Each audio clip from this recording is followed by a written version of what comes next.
Hello everyone, welcome back to the channel. In today's video, I'm going to show you how to sync Firestick Remote to TV volume and add TV.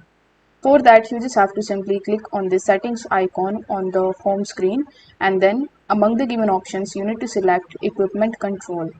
In the Equipment Control, select the option that says Manage Equipment. Now in Manage Equipment, select TV. After that, in the TV, you need to select the Change TV option. Now you will be able to see this type of pop-up in front of you. Here you just have to select Change TV option. Now it will take some time and it will detect the TV that you want to connect with.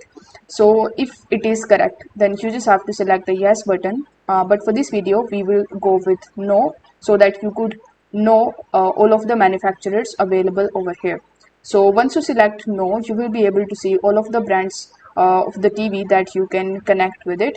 So you just have to select the one that you want to connect. After that, it will ask you to press this button on your Fire TV remote to turn off your TV. Now you need to wait for 10 seconds and then press this home button again to turn it back on. After that, it will ask you, did you turn off and then back on when you pressed this icon? So you just have to press yes over here. After that, it will ask you, your Fire TV remote has been updated. So you just have to simply press OK. And this way you will be able to easily sync the Fire TV stick remote to the TV volume. I hope this video was helpful, and if it was, then don't forget to like the video and subscribe to the channel. Thank you so much for watching.